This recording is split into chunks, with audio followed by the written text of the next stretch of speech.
I'm Natalia Bonner. Happy Monday! Okay, today I'm excited to share this fun little video tutorial with you. I am going to be machine quilting a border on this really cool quilt right here. Are you wondering what this quilt is? It's actually one that I get to keep. This quilt right here is my sample for my upcoming stitch along, Let's Stitch a Year of Stars. Now we do have links below, make sure you do check that out because it's going to be an awesome 2021 where I am going to be teaching you step by step how to machine quilt a star quilt block every single month for the whole entire year. Like my other stitch alongs and classes, we have created some pretty cool workbooks and even a calendar that you may just want to check out. So again, links below to check out those. But today we're going to be using my machine quilting rulers and doing a bit of ruler work, stitching out this cool kind of modified version of a piano key border. I am going to be using sew fine thread on the top. On my bobbin, I'm using bottom line thread. I'm going to be stitching everything that you'll see here today on my Gamble 22-inch machine in the stitch regulated mode. Let's get stitching.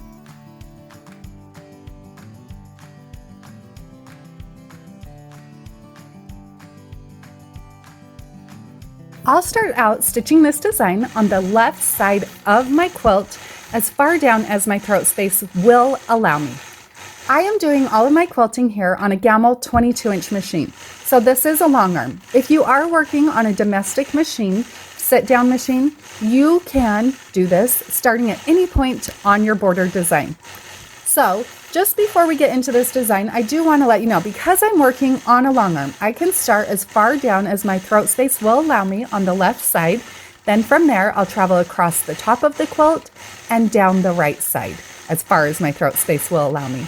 Once I advance the quilt, as you can see here, I have no markings. But when I advance my quilt, I definitely am going to need markings because I'm just a little bit more comfortable holding the ruler closer to my body and using the markings on it for measuring. But once you get a little further down, you'd be working the opposite way if you just use the markings on the ruler. So once I got that all ready, then I'm ready to begin stitching. The first stitch line that I'll stitch out is going to be a horizontal line. I'll stitch my first line from the block design all the way out to the outside of my quilt. Now this one is just a little bit deceiving. This is a custom panel, so the panel does have a nice hem along the outside of it. Because it has that hem, I'm only going to quilt to that hem, and then after my quilting is done, I'll actually cut that portion of the quilt off. So technically, I will run my stitching all the way off the edge of the quilt. Once I've stitched that first line, then I'm going to travel up the ditch or the outside of the quilt, and I'm going to travel up 1/4 of an inch. So 1/4 of an inch, I'll travel up to the point where the side of my ruler is right on top of my previous stitch line. Then I'll stitch a second horizontal line. After I've stitched my second horizontal line, then I'll travel up my ditch again, this time moving up 1 inch. Now, once I've stitched or traveled up 1 inch, then I'm going to stitch one more horizontal line. After I've stitched that horizontal line, you can see that I've left an open space. I'm going to fill that open space in with some fun little tiny back and forth straight matchstick quilted lines. So to stitch those out, you can see that I am using my mini 4-in-1 machine quilting ruler. I'm using it as a guide for those matchstick lines. I'm not necessarily using it to keep spacing or anything like that. I just use it to keep my lines as straight as I can. Once I've filled in that space completely, then I'll move up and repeat the process again. So I'm going to stitch the first line after I filled in is going to be 1/4 of an inch above that. Then I'm going to move up 1 inch, stitch a 1 inch line, and also, as you can see here, I also stitched the next 1/4 inch line. Then from there, I'll go back through and fill in that open space with those tiny matchstick lines. So now, as you can see, I'm not stitching those lines out using a ruler. This is totally free motion. They still look really good. They're just not as precise or as straight as the ones that I did using the machine quilting ruler. I recommend trying both and seeing what works best for you. With this quilt, I am using 1 layer of the Quilters Dream Poly Deluxe batting, so it's not quite as lofty as if I were using like a Quilters Dream wool or something like that. And with a quilt like this, It's all about the texture. That's really what I'm creating with a design like this, with that heavy quilting and those small open spaces. So the Poly Deluxe gives a great amount of texture, but if you do want even more, do check out the Quilters Dream wool batting. I'll continue quilting that design. I'll give you a little bit of time to just watch and see how I quilt this fun piano key border.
I hope you all found just a little bit of inspiration from today's fun machine quilting video.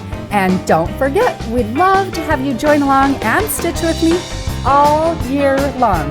Let's stitch a year of stars. Have a great day, everybody.